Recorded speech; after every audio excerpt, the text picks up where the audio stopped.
আলহামদুলিল্লাহ, এটা রজব মাস। নবীজি এ মাস আসলে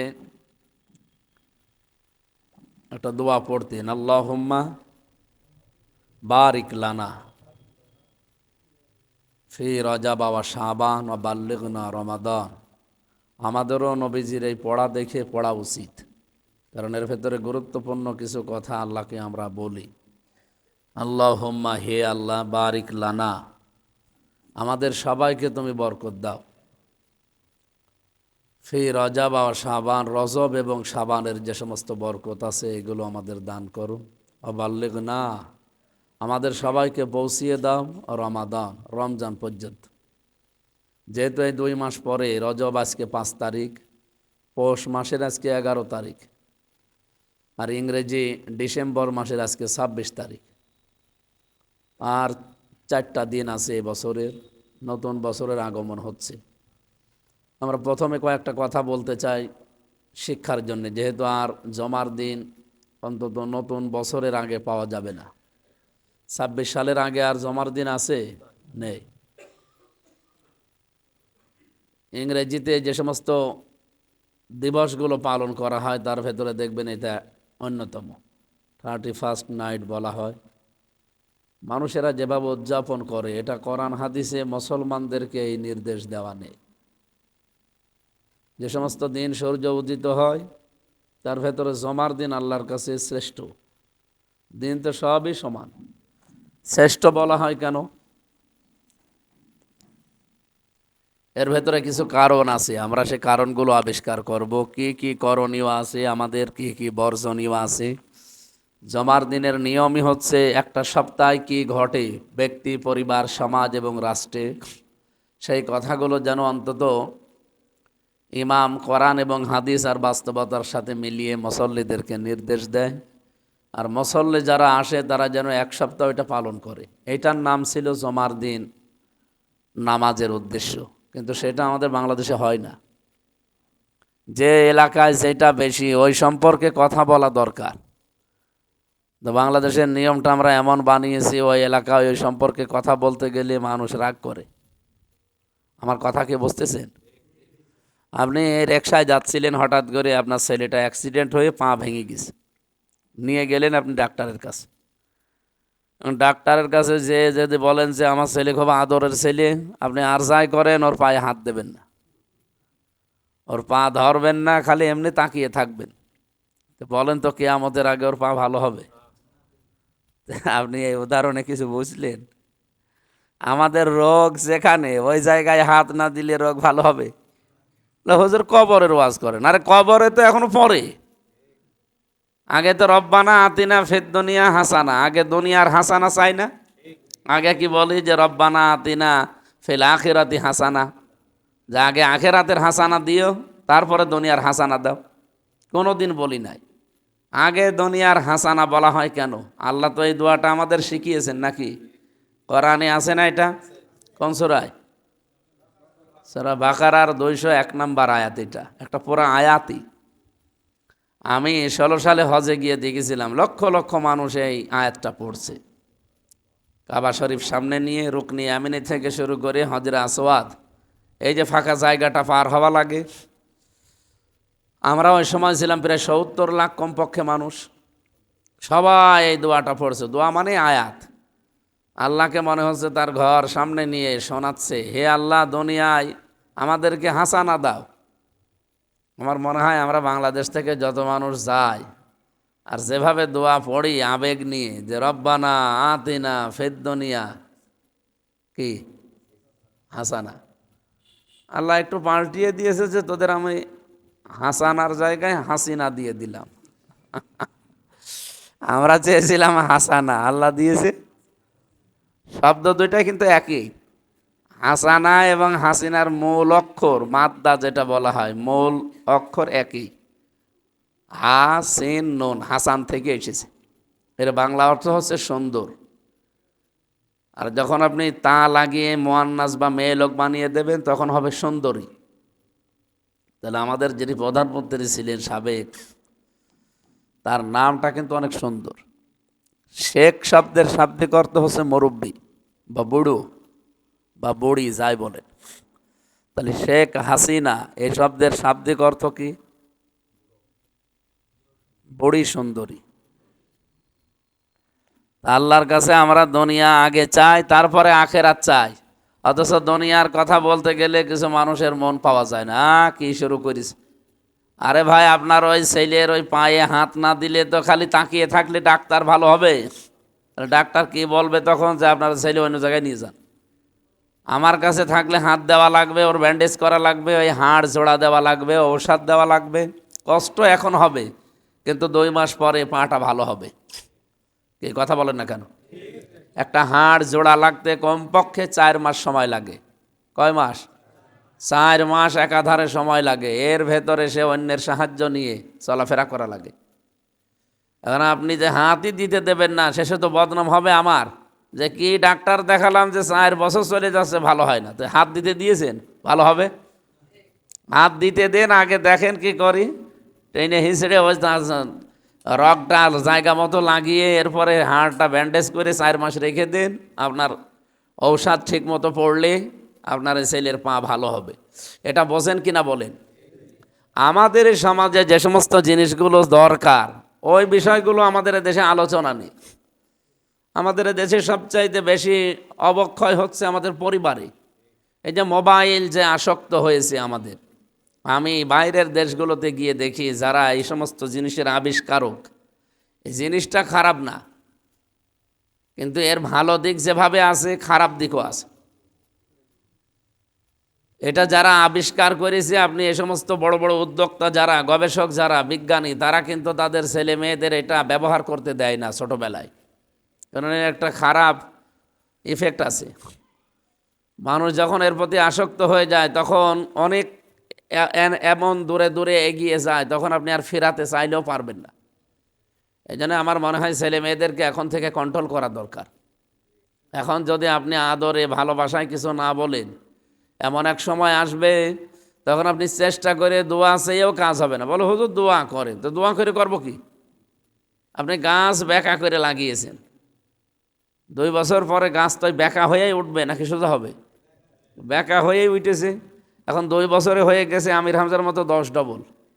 এখন যদি বলেন আমির হামজারে বলেন যে গাছটা যেন সোজা হয়ে যায়, আমি এই 3-4 জন মানুষ নিয়ে যদি বলে সোজা হবে, আমরা বাঁকা হয়ে যাব না? গাছ বাঁকা হবে না, গাছ ওই যে বাঁকা আছে বাঁকাই থাকবে। ওটা সোজা করার জন্যে লাগানোর দরকার ছিল কোন সময়? ওই 2 বছর আগে যখন লাগিয়েছিলাম, ওই সময় যদি সোজা করে লাগাতাম তাহলে আজকে 4-5 জন ধরে টানাটানি করা লাগতো না। আপনি মনে করছেন এই 4-5 বছর, 5-6 বছর, 7 বছর, এ আর কি বোঝে? কি বোঝে মানে?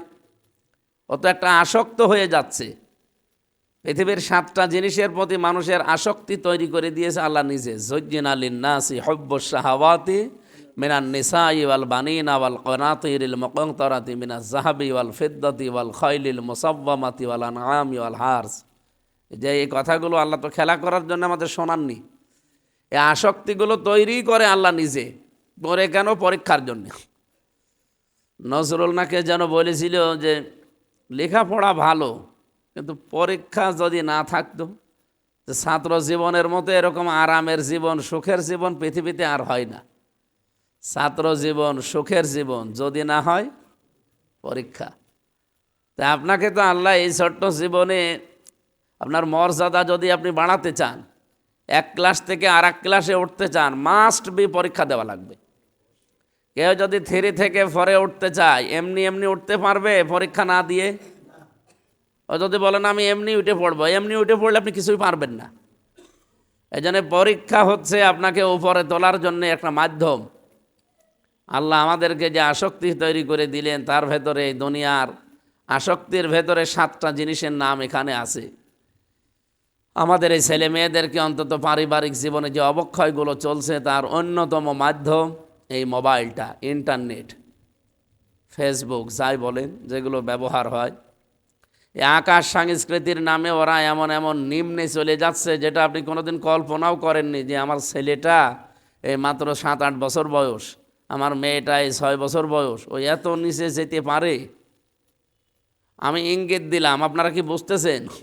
সুতরাং এক্ষুনি কন্ট্রোল করেন। এই ছোটোবেলায় যদি কন্ট্রোল করতে না পারেন, আর 5 বছর যাক, শেষে আপনার বাপ মা তুলে গাল দেবে, আমি গালিটা দিতে পারলাম না তাই। এরকম গালি এখন সমাজে দিচ্ছে না দিচ্ছে না? এখনই ওদের অন্তত লাগাম টেনে ধরা দরকার। এ বিষয়গুলো আলোচনার বাইরে থাকে, হয় না। 2 নম্বরে আমাদের অবক্ষয় চলছে সমাজে।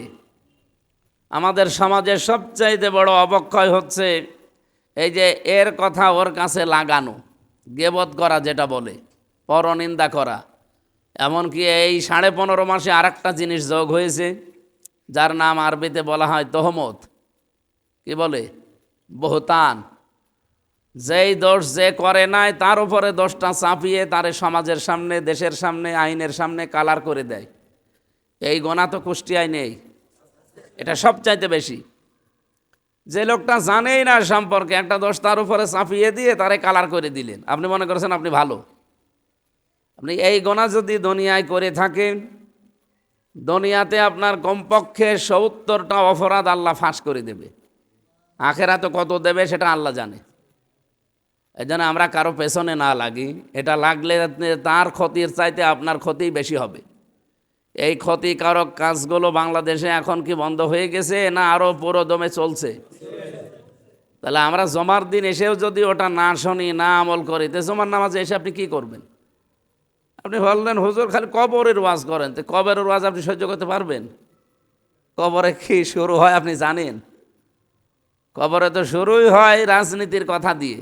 মার রব্বকা বলা হয় যে তোমার রব কে। রবের যতগুলো অর্থ আমি পেয়েছি, 19টা অর্থ আছে তাফসিরে, তার ভেতরে সামারাইজ করে আমি 5টা করেছি। রবের প্রথম অর্থ হচ্ছে সৃষ্টিকর্তা, 2 নম্বর অর্থ লালন পালনকারী, 3 নম্বর অর্থ হচ্ছে আইনদাতা। বলেন তো যা বলছি একটাও কি আমরা মানতে পারি? আমরা সৃষ্টিকর্তা হিসাবে আল্লাহকে বিশ্বাস করি শুধু নামে। 2 নম্বরে লালন পালনকারী হিসাবে বিশ্বাস করি আমার চাকরিকে, আমার ব্যবসাকে, আমার ঘর ভাড়াকে, আমার রাজনীতিকে। এমনকি অনেক মানুষ এখন বিভিন্ন পেশা জুড়তে জুড়তে নিজের জীবনে একটা পেশা বানিয়ে নিয়েছে, যে রাজনীতিও নাকি একটা পেশা, চাঁদাবাজি নাকি একটা পেশা। ছেলে বিয়ে দেবে, ঘটককে জিজ্ঞাসা করছে ছেলে করে কি, বলছে ছেলে রাজনীতি করে। ছেলে রাজনীতি করে, রাজনীতি কি একটা ব্যবসা নাকি? রাজনীতি নবীরা করে নাই? কথা বলা লাগবে। বিশ্বনবী যে রাজনীতি করেছেন, ওনার ওই জীবনে কি রাজনীতি করতে যে কোনো দুর্নীতি আপনারা পেয়েছেন? পৃথিবী তো একেবারে তাকিয়েছিল। তিনি বাদশাহ হওয়ার পরেও তার মেয়ে কমপক্ষে 3 দিন তার বাড়িতে চুলায় আগুন জ্বলেনি। হজরতে ফাতেমাতুজ জোহরাকে হজরত আলী পাঠিয়েছিলেন, যাও তোমার বাবা তো দায়িত্বে আছে দেশের, যে বলো একটা কাজের মেয়ে যেন আমাদেরকে দেয়। কারণ তখন তো এই যে গম এইভাবে জাঁতা দিয়ে ঘোরানো লাগতো, আটা পিষতে হতো, হাতে ফোসকা পড়ে যেত। তো একটা মেয়ে লোক যদি থাকে 2 জন টানলে তোমাদের কষ্ট কম হবে। নবীজি তখন এই মাল বিতরণ করছিলেন গরিবদের ভেতরে। হজরতে ফাতেমাতুজ জোহরা সবচাইতে আদরের মেয়ে, যে বসেই আছে, অনেকক্ষণ দৃশ্য দেখে দেখে বললেন, বাবা তোমার জামাই আমাকে পাঠিয়েছে একটা কাজের মেয়ে আমাদেরকে দিতে, তুমি তো দেশের এখন দায়িত্বে আছো। আপনি একটু চিন্তা করেন তো, কোনো মেম্বারেরকে যদি তার মেয়ে এসে এ কথা বলতো, মেম্বার কি করতো? দরকার হয় কাবি খার টাকা আত্মসাৎ করে মেয়ের জন্য একটা কিছু দিত। আমি কিছু বেশি বললাম? এরকম করতো না করতো না বাংলাদেশে? উনি বললেন, মা এই কাজের মেয়ের চাইতে তোমাকে একটা উত্তম কাজের খবর দেব, তোমার হাতের কাজগুলো আল্লাহ সহজ করে দেবে। প্রত্যেক ফরজ নামাজের পরে অন্তত সুবহান আল্লাহ 33 বার, আলহামদুলিল্লাহ 33 বার, আর আল্লাহু আকবার 34 বার পড়বা। এই আমলটা যদি জারি রাখতে পারো, কাজের হাতের কাজগুলো আল্লাহ নিজে সহজ করে দেবে। আমরা কি সুবহান আল্লাহ পর্যন্ত শেষ, নাকি এটা করা লাগবে? আল্লাহ আমাদের তৌফিক দেন, বলে না আমি। তা আমি যে কথা তুলেছিলাম, হজরতে ফাতেমাতুজ জোহরা রাদিয়াল্লাহু তাআলা আনহা এত ভালোবাসার মেয়ে, একটা প্রেসিডেন্টের মেয়ে। উনি রাজনীতি যেহেতু করেছিলেন কোরআন দিয়ে নবীজি, এই জন্যে তার পারিবারিক জীবনেও দুর্নীতি পাওয়া যায়নি। এই বাংলাদেশে আমি মসজিদে দাঁড়িয়ে ঘোষণা দিচ্ছি, কেউ যদি কোরআন দিয়ে রাজনীতি না করে, কেউ করে না, আমি একা হলেও এটা করা লাগবে। কারণ আমার আগে তো আখেরাত, তারপরে তো দুনিয়া। কথা বলেন না কেন? এই যে নামাজ যে ফরজ, এখন যদি আপনাদের কেউ বলে যে নামাজ পড়া লাগবে না, ছেড়ে দেবেন? এই কয়জন পড়ল? তার মানে আপনাদের চাপ দিলে মনে হয় আপনারা করবেন। নামাজ ফরজ যেটা, এটাকে জীবন গেলেও ছেড়ে দেবেন? যদি অজু না থাকে, অজু করার কোনো পরিবেশ নেই, এমন জায়গায় আছেন অজু করতে দেবে না, তায়াম্মুমও করতে দেবে না। হ্যাঁ, তায়াম্মুমও করতে দিচ্ছে না, আপনার হাত পা 24 ঘন্টা বাঁধা। অজু লাগবে না, অজু ছাড়া ইশারায় নামাজ পড়া লাগবে, তাও নামাজ মাপ নেই পুরুষ মানুষের। পুরুষ মানুষ শুধু পাগল হয়ে যাওয়া আর অচেতন হয়ে যাওয়া ছাড়া নামাজ মাপ নেই। আর আমরা বিড়ি খাওয়ার উসিলায় নামাজ পড়ি না, বলে বিড়ি খেয়েছি তো এ আবার অজু মজু করা ঝামেলা। চা খাচ্ছে বসে বসে, নামাজের সময় চলে যাচ্ছে, ওর নামাজের খবর নেই। এটা যে কত বড় গুরুত্বপূর্ণ বিধান। মেয়েদের যখন সন্তান দুনিয়ায় আসে, প্রথমে পানিটা আসে, এরপরে তো রক্ত। নবীজি বলেন যদি সন্তানের মাথাও বের হয়ে যায়, ওই মহিলাকে তোলার ভেতরে বিছিয়ে দাও, দিয়ে ওকে বলো যে এশারায় নামাজ পড়। যেখানে জীবন মরণ নিয়ে টানাটানি না, সেখানেও নামাজের মাপ নেই পুরুষ মানুষের। মেয়েদের যে 3 দিন 7 দিন 10 দিন মাপ আছে, ওটা আল্লাহর পক্ষ থেকে। আমাদের তো আর এরকম শরীর খারাপ হয় না, হয়? তা আপনি কোন ওসিলা দিয়ে নামাজ পড়েন না বলেন তো? এখন যদি কেউ নিষেধ করে, আমি রিমান্ডে থাকাকালীন শেষের দিনগুলোতে, ওরা যেহেতু আমার এই 11 ঘন্টা পর্যন্ত মাজায় দড়ি দিয়ে, হাতে পেছনে বেড়ি টাঙিয়ে, ডান্ডা বেড়ি লাগিয়ে পায়ের সাথে, আমি তো নড়াচড়াও বন্ধ। ওই শুধু 1.5 মিনিট 2 মিনিট সময় দিয়েছিল একবার প্রসাব করার জন্য, বাকি একেবারে 11 ঘন্টা। জোহরের পরে নিয়ে গেছে, রাত 11টায় নিয়ে এসেছে। কত ঘন্টা হয়? আমি হিসাব করেছিলাম ওই সময় 11 ঘন্টা হয়। তো এই যে 3 ওয়াক্ত নামাজ, আসর মাগরিব ইশা, আমি তো জানি না যে এখন কোন সময় চলছে। মাটির নিচে তো, আয়না ঘরের ভেতরে, আমি জানতাম না। আমি জিজ্ঞাসা করলে হিন্দু অফিসার তো আবার গালি দেয়, বলে কিসের নামাজ? নামাজ পড়ে তোমার আল্লাহ তোকে বাঁচাতে পারে, এইরকম উল্টাপাল্টা কথা বলে। তো তোর কাছে জিজ্ঞাসা করা যায়? এই জন্য জিজ্ঞাসাও করতাম না। তো এই যে মাগরিব, আসর মাগরিব এশার নামাজ, আমার তো ওযু নেই, 1। 2 নম্বরে তায়াম্মুম করবো, হাত বাঁধা, পেছনে হাত বাঁধা, পা বাঁধা, আবার মাথায় দড়ি দেওয়া। তুমি তায়াম্মুমই করবো কখন? আর ওযুর তো প্রশ্নই আসে না। তো ওযু তো এইভাবে 3 ওয়াক্ত নামাজ 11 ঘন্টা রাখবো কি করি? আমি তো নামাজ তো পড়ি, বাদ দেয়নি। নামাজ আমি এই 3 বারই পড়েছি, আন্দাজের সময় মিলিয়ে, ইশারায়। এখন পশ্চিম কোন দিকে তাও জানি না। আমার নামাজ তো হয়নি না। নামাজ কবুল হবে এই কারণে যে খালি পশ্চিম দিকে আর পূর্ব দিকে মুখ ঘোরালেই মনে করছেন নামাজ হয় না। 10টা বিষয় আপনার জীবনে যদি থাকে, তাহলে আপনার জীবনে নেকি হয়। সূরা বাকারা 2 নম্বর পারা, এটা 5 নম্বর পৃষ্ঠা 9 নম্বর লাইনে আছে, এটা 177 নম্বর আয়াতে আছে। বাড়ি যেয়ে এই আয়াতটা একটু পড়বেন। সূরা বাকারা 177 নম্বর আয়াত। বাংলা তাফসির আছে, যে কোনো তাফসির দেখবেন, আপনি নেকি কারে বলে বুঝবেন। আমি একটু টাচ দিলাম শুধু, লাইসাল বিররাং তুওয়াল্লু ওয়ুজুহাকুম কিবালাল মাশরিকি ওয়াল মাগরিব ইলা আখিরি আয়াত। আমার এটা বিষয় না, আমি একটু শুধু স্মরণ করালাম যে নামাজ বাদ দেওয়ার কোনো সুরত, সবাই বলেন, হ্যাঁ আছে। যদি না আছে, যদি আপনি পাগল হয়ে যান অথবা অচেতন হয়ে যান, এর বাইরে নামাজ বাদ দেওয়ার কোনো সুযোগ নেই। কারণ নামাজ আল্লাহ আপনাকে দিয়েছে ছোট হওয়ার জন্যে। ছোট যদি কেউ নামাজের মাধ্যমেও হতে না পারে, তে ওর নামাজ পড়তে আসা না আসা সমান। আপনাকে নিয়ম নীতি দিয়েছে নবীজি যে যদি দাঁড়িয়ে নামাজ পড়তে পারো, মাস্ট বি দাঁড়িয়ে পড়বা। দাঁড়িয়ে যদি পড়তে না পারো, অক্ষম হয়ে থাকো, তাহলে অন্তত বসে পড়বা। বসেও যদি পড়তে না পারো, তাহলে অন্তত শুয়ে পড়বা। শুয়ে পশ্চিম দিকে হিসাব করে একটা মুখ করে নিবা। এটাও যদি না হয়, অন্তত ইশারায় পড়বা যে আমি এখন রুকু করছি, এখন সেজদা করছি, এটাই কবুল হবে। এর বাইরে আর কোনো সুরত নেই। কিন্তু আমরা অনেকে অনেকগুলো সুরত বানিয়ে নিয়েছি, যেটা আসলে নিয়ম না। আমি ভেতরে গেলাম না, আপনারা আশা করছি বুঝেছেন। প্রথমে দাঁড়িয়ে না পড়লে কি করবেন? বসে না পড়লে, শুয়ে না পারলে, এরপরে আর কোনো স্রোত আছে? আমাদের বাংলাদেশে এর বাইরেও স্রোত আছে। আছে, আমি নাম নিলাম না, আপনারা টের পেয়েছেন। এর বাইরে নামাজ পড়লে নামাজ আপনার কিন্তু হবে না। এখন যদি কেউ এসে ভয় দেখায় ওখানে একটা অস্ত্র নিয়ে আয়, নামাজ পড়তে দেব না, সব বাদ দিয়ে ছেড়ে চলে যাবেন? কেউ যদি এখানে নামাজ না পড়ে সব ভয়ে চলে যায়, বলেন তো আপনার ঈমান থাকলে আপনার একা একা হলেও নামাজ পড়া লাগবে না লাগবে না? কেন? কারণ হুকুমটা তো আর আমির হামজান না, কার? এটা যেমন বুঝে ফেলেছেন যে কেউ না পড়লেও আমাকে পড়া লাগবে, রাজনীতির হুকুমটা কোরআন দিয়ে করা লাগবে, এটা আমির হামজান না, কার? এটা তো আমি এখন বানাচ্ছি। আল্লাহ আল্লাহুল খলকু ওয়াল আমরু, এরকম 118 দেখি 918 জায়গায় আছে, ডাইরেক্ট ইনডাইরেক্ট মিলে এরকম আয়াত আছে কোরআনে। কত জায়গায়? 918 জায়গায় নামাজের কথা আছে। কত জায়গায়? 82 জায়গায় সে নামাজ কায়েমের কথা আছে। আর আমরা যেটা করছি এটা নামাজ পড়া। নামাজ এই পড়ার কথা আছে কোরআনে এক জায়গায়, ফাসল্লি লি রব্বিকা।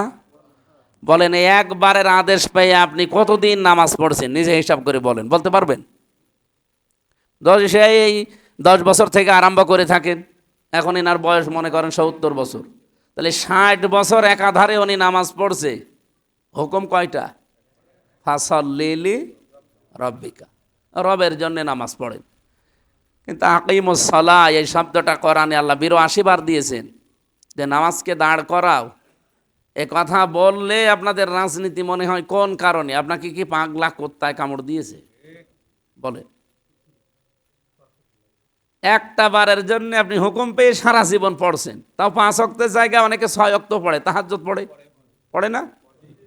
অথচ নামাজ দাঁড় করানো লাগবে পরিবার, সমাজ, রাষ্ট্রে, কথা আছে কতবার? 82 বার। এটা 82 বার এত বেশি, মানে এই কথাগুলোর একটা ওজন আছে। 1 বলেন, 2 বলেন, 60 বলেন, 82 বলেন, 150 বলেন, এর একটা ওজন আছে। এই কথাগুলো কেন বলা হয়? এই যে কেউ 2 জন ব্যবসা করছিলাম আমরা, হঠাৎ করে উনি ব্যবসার টাকা পয়সা নিয়ে পালিয়ে গেছে। লোকজন যদি আমার জিজ্ঞাসা করে তোমার সাথে যে বন্ধু ব্যবসা করতো সে কোথায়, আমি তখন একবারে বোঝানোর জন্য বলি যে সে 65। 65 মানে? তো 65 মানে কি পালিয়ে যাওয়া? তার মানে 65 বললে আমরা বুঝি যে ওই লোকটা সিটারি করে পালিয়ে গেছে। এখন 2 জন মারামারি হচ্ছে, ওনার পিঠের উপরে আমি একটা মনে করেন বক্সেন দিয়েছি, কিল দিয়েছি। লোকজন যদি বলে কেমন ওজন হবে, বলছে 100। 100 মানে মানে এর উপরে আর কিল নেই আমার। 100-র একটা অর্থ আছে, 65-র একটা অর্থ আছে, এরকম প্রতিটি অক্ষরের অর্থ আছে, হয়তো আমরা রূপক অর্থে ব্যবহার করি। আল্লাহ যে একবার দিলেন, 82 বার দিলেন, 918 বার দিলেন, এর একটা অর্থ আছে না? কোনোদিন অর্থ খুঁজেছেন? একবার বলার পরে আপনি পাগল হয়ে যান, আজান হলে চলে আসেন, আর 82 বার, এর একটা ওজন আছে না? তারপরে 918 বার, এর একটা ওজন আছে, আপনি সেই ওজনটা তো টের পাচ্ছেন না। 100 মানে এর উপরে আর কিল হয় না। 100 মানে মানে একেবারে পরিপূর্ণভাবে দিয়েছি, এর উপরে আমার আর শক্তি নেই। তা আপনাকে 918 বার এক কথা আল্লাহ বারবার কোরআনে বলার মানুষ না, আল্লাহ মানে বলা স্রষ্টা আল্লাহ না, বারবার বলেছে এই কারণে যে আপনি যেন অন্তত খুব গুরুত্ব দিয়ে কাজটা করেন। আমার কথা আমি আবার সামারাইজ করে শেষ পর্যন্ত নিয়ে আসছি আপনার কবরের কাছে। আপনাকে আল্লাহ কবরের ভেতরেই ফেরেশতা দিয়ে যে জিজ্ঞাসা করবে যে তোমার রবকে, আপনি যদি বলেন আল্লাহ, জীবনেও মানবে না। আপনাকে আল্লাহ বলার সঙ্গে সঙ্গে রবের অর্থগুলো আপনার জীবনের সাথে ফেরেশতারা মিলিয়ে দেখবে। আপনি সৃষ্টিকর্তা হিসাবে, লালন পালনকারী হিসাবে, আইনদাতা হিসাবে আল্লাহকে দুনিয়ায় মেনেছেন কিনা। আপনি বলতে পারবেন যে আমি আল্লাহর আইন, 500টা আইন আছে কোরআনে, কয়টা মানেন আপনার জীবনে? একটা আইনও আমাদের দেশে নেই। আফসোস লাগে এই জায়গায়, একটা আইনও নেই। এমনকি পারিবারিক জীবনে একটা আইন ছিল, সেইটাও আমরা অনেকে মানি না। 1 ছেলে যা পাবে 2 মেয়ে তাই পাবে, এই নিয়মটা কার? এই নিয়ম অনেক হাসি পর্যন্ত মানতে চায় না। এখানে বহু মানুষ আমি জানি বসে আছে, দেখলে আমি চেহারা টের পাই এরা বোনকে ফাঁকি দিয়েছে। হয়তো মাঠের জমি জায়গা দেয়, বাড়ির জমি দোকান যেগুলো আছে বাবার, এগুলো দিতে চায় না, বলে হ্যাঁ এটাও দেওয়া লাগবে। দেওয়া লাগবে মানে তোমারে জন্ম দিয়েছে তোমার বাবা, আর ওইটা কি ডাউনলোড করে নিয়ে আসা?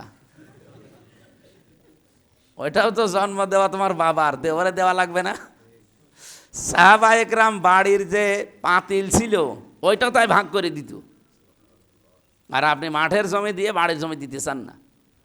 এখানে একটা সূক্ষ্ম কথা শুনেন, এটা সূরা আবাসার ভেতরে আছে তাফসিরে, ইয়াউমা ইয়াফিরুল মারউ মিন আখি, এই আয়াতের তাফসিরে পাবেন যে কিয়ামতের দিন প্রতিটি মানুষের সাথে আপনার দেখা হবে। হয়তো প্রথমে আপনার ভাইয়ের সাথে, মায়ের সাথে, বাবার সাথে, স্ত্রীর সাথে, সন্তানের সাথে, বন্ধুর সাথে, নেতা নেত্রীর সাথে, দুনিয়াতে যত রকমের সম্পর্ক ছিল প্রত্যেকের সাথে আপনার একবার না একবার দেখা হবে। আল্লাহ যখন বলবে তোর নেকি কম হয়ে গেছে, যা তোর আপনজনদের কাছে নিয়ে আয়, আপনি ছুটতে থাকবেন। আল্লাহ পাক বলেন ইয়াউমা ইয়াফিরুল মারউ মিন আখিহি ওয়া উম্মিহি ওয়া আবিহি ওয়া সাহিবাতিহি ওয়া বানি, এ কথা বললেই পালিয়ে যাবে তোমার কাছ থেকে তোমার ভাই। কিভাবে পালাবে? আল্লাহ পালানোর ধরনটা দিয়েছেন। ইয়াফিরু শব্দের শাব্দিক অর্থ হচ্ছে মাজা তুলে দৌড় দেওয়া। আমাদের কুষ্টিয়ায় আমরা বলি খেচ্ছে দৌড়। খেচ্ছে দৌড় বোঝেন? কীভাবে দৌড়ায়? ওই যে বাঘ দেখলে, সাপ দেখলে মানুষ যেভাবে দৌড়ায়, এটার আরবি নাম হচ্ছে ইয়াফিরু। আমাদের আঞ্চলিক ভাষায় কি বলি? খেচ্ছে দৌড়। এই ভাই দেখলে মানুষ এভাবে খেচ্ছে দৌড় দেবে, মা দেখলে এভাবে দৌড়াবে, তাও ওর পেছনে থাকবে। আল্লাহ বলেন 500 বছর পর্যন্ত দৌড়াবে, শেষে 5 এফে ধরবে। 500 বছর পর্যন্ত 5 এফে ধরার পরে শেষে মুখের উপরে লাথি দিয়ে বলবে কে তুই? আমার তো দুনিয়ায় বিয়ে হয়নি, কিসের পরিচয় দিস আমার যে সন্তান? এগুলো বলতে বলতে সবার সাথে তো দেখা হচ্ছে, কিন্তু কেউ কাছে আসে না, সব পালায়। কিন্তু একজনের সাথে আপনার আর কোনো দিন দেখা হবে না, এই দুনিয়ার জীবনেই শেষ। সে হচ্ছে আপনার বোন। এই বোনের সাথে আপনার আর কোনো দিন দেখা হবে না। যদি জান্নাতে যান আপনি চলে যাবেন, যদি জাহান্নামে যান আপনি চলে যাবেন। অন্যান্য সবার সাথে হয়তো হাসরের ময়দানে আল্লাহ দেখা করাবে, কিন্তু তারা পালাবে। কিন্তু এই একজনের সাথে দেখাও হবে না, কথাও হবে না। কে? সেন্সিটিভ জায়গা এটা। অথচ এই বোনের ব্যাপারে আমাদের উদাসীনতা বেশি। বহু মানুষ আছে নামাজ পড়ে, রোজা রাখে, তাহাজ্জুদ পড়ে, হজ করে এসেছে, কিন্তু ফাঁকি দেয় বোনকে। আরে ভাই, ওর সাথে তো আপনার এই দুনিয়ার জীবনই শেষ, কোনো দিন আর আপনার সাথে সাক্ষাৎ হবে না, কথাও হবে না, দেখাও হবে না, এই শেষ দুনিয়ায়। সুতরাং ওর হকটা যেন নষ্ট না হয়। হ্যাঁ, আমরা অনেকেই চাই না যে বোনের হক নষ্ট করি, কিন্তু আমরা বাধ্য হই আমাদের বউর কারণে। এরকম বউ দেশে নেই? বউ মন খারাপ করে অথবা ঝগড়া করে, এমন এমন কথা বলে, আর ওই বউকে আবার তাল দেয় আমার শাশুড়ি। মানে আমার শাশুড়ি না, অনেকের আছে এরকম শাশুড়ি আর বউ আছে। কার দেখি? হাত তোলেন তো দেখি। এই যে একজন আছে। না, ঠিক আছে, হ্যাঁ, আমি হাসির জন্য বলি না, এটাই বাস্তবতা। আপনি লক্ষ্য করছেন এতগুলো মানুষ, ওই লোকটা হাত তুলেছে, কত কিছু ত্যাগ করে বলেন। উনি শুধু একা না, আমি জানি এখানে বহু আল্লাহর ওলি বসে আছে। বাইরে এসে বাঘ আর ভেতরে যে বিড়াল, এই বিড়াল যাই হন, আপনার নিজের আখেরাত আপনি নিজে নষ্ট করেন না। হ্যাঁ, তার সাথে সম্পর্ক আপনি ঠিক রাখতে পারবেন না, আমিও জানি, কারণ সে তো এই মাইন্ডের লোক না। আপনি তো বিয়ে করেছিলেন চামড়া দেখে, সম্পদ দেখে, আপনি তো দিনদারি দেখে বিয়ে করেননি। এ কারণে তার কাছ থেকে আপনি এই রেসপন্স পাচ্ছেন না। অথচ দিনদার মহিলা, নবীজি বলেন যে সমস্ত গুণাগুণগুলো আছে তার ভেতরে 4 নাম্বার গুণ, স্বামীকে যেন সবসময় সে উপদেশ দেয় বা এই বান্ডিংয়ের ভেতরে রাখে। স্বামী, তুমি আর যাই করো, অন্তত রক্তের সম্পর্কগুলো তুমি ঠিক রাখো। সবচাইতে বেশি সম্পর্ক আমার সাথে আমার রক্তের, আমার বোনের, আমার ভাইয়ের, আমার ফুফু চাচা।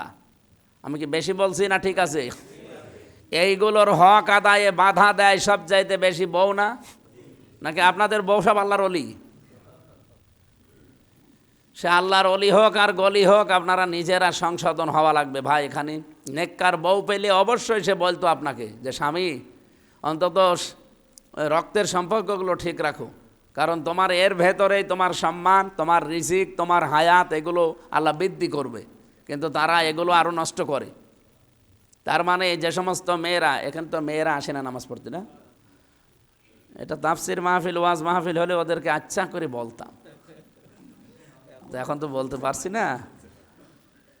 ওরা যদি আমাদেরকে আরও সহযোগিতা করে পেছন দরজা দিয়ে, পেছন থেকে, তাহলে আমরা, আমার মনে হয় আখেরাতটা আরও বেশি তৈরি করতে পারতাম, কিন্তু পারছি না, শুধু ওদের ওই দিনের জ্ঞান না থাকা এবং ছোট মনের কারণে।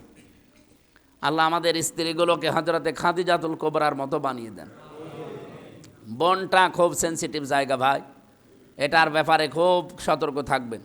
যদি আপনার স্ত্রীর সাথে মনোমালিন্যও হয়, তাকে বোঝাবেন, দেখো এই সিস্টেমটা এইটা, তোমার তো আরও উচিত ছিল আমাকে বোঝানোর, হয়তো তুমি জানো না, কোরআন হাদিস বা বাস্তবতা বোঝো না, আখেরাত বোঝো না, এই জন্যে আমার এই বাধা দাও, কিন্তু আমার তো একটা অন্তত জীবন তৈরি করা লাগবে।